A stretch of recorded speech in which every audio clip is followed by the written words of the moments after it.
Netcasts you love. From people you trust. This is Twit. Right now, Radford Castro, our director of engineering, is here. We like to give him laptops. Yes. Because you like the laptops. Mm-hmm. This is a Toshiba. Now, Toshiba's been around with laptops longer than almost anybody. Yes. Of late, I kind of feel like they're kind of low end. This is clearly not a super expensive one. No, it's it's an not. AMD It's definitely, processor. like you said, it's a low end. Yeah. And this is going after the, I guess, not below mid-range.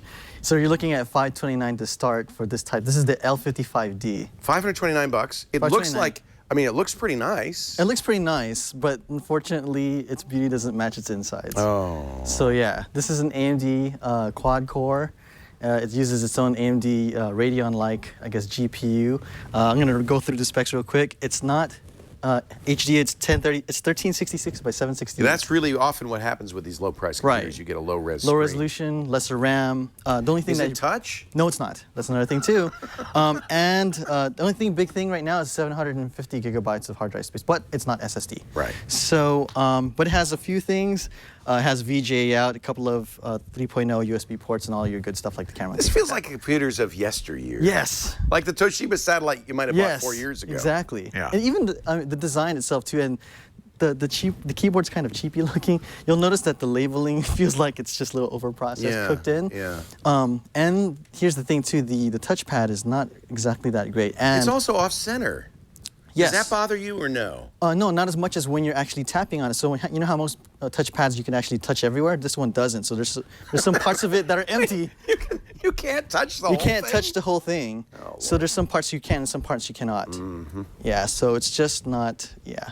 And right-clicking, I don't know if you notice, but on this too, the touchpad, you have to really press down hard for the right-clicking and the start clicking to work. And These are things we see over and over again with Right. inexpensive laptops. $529 doesn't seem that inexpensive. I mean, you should be able to get maybe an okay laptop. Yeah. This is aimed at the mid-range laptop price point. Yes, yes. So it's not, I mean, it's a 5-pound laptop that you're not going to expect too much from, Right. except for your normal thing that you're going to do for like spreadsheets and browsing the web. You're not going to run games on it. I'd love to see a higher res screen and a touch screen. Yes. On this. Yeah, admittedly not the fastest. Do you notice the difference in the AMD versus the Intel processor? Not that much, but then again, we're running at low resolution, so Right. you're running at faster refresh rates. Right. But the thing that really makes it stick out, though, is just the fact that things are a little bit, like little things that stick out are just not there. Obviously, things like sound, the speakers are kind of tinny. It's fit and finish problems. Yeah, fit and finish problems, you know, closing the laptop and things like that just feels a little bit, I mean, it closes cleanly, but, you know, Well, how about for a student or somebody who is very price sensitive? This might not be a bad choice. Yeah, it's not a bad choice, but, you know, there's a lot of other... There's other you know, stuff There's out other stuff that's out there in the same price range that are touch-enabled, maybe less than hard drive space, but, you know, you have... Who needs hard drive space anymore, right? Right, and everything is mostly in the cloud. Like, I actually listed 2 of them, both from HP, that are in the 500 price range, that are 8 gigabytes, quad cores, Better and they're stuff. touch. Yeah. Yeah. And so, I mean, that kind of stuff you're looking for is not, I mean... Pros and cons. Pros and cons. I'll go really quick into it. I was just going to show off the sound for a bit. Well, you said it's tinny? Yeah, it's tinny. Okay. So, but you're going to have to take my word for it. I will. So, I mean, the pros, that it's cheap. It's DTS sound and has decent battery life. So if that's I one hook thing, this up too. to speakers, I'll get DTS sound. The quality will be better. Yeah, if you have your headphones and you're hooking up to your amp, Okay. you're going to get DTS. All right.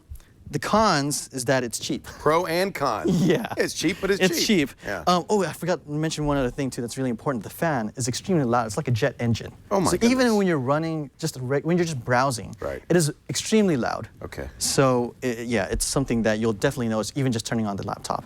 The other thing too is that you got a cheap touchpad and keyboard. It's just weak performance per dollar, Right. all around. So it's not that it's, these are sacrifices you have to make for this price. There are other computers that do it Yes. better.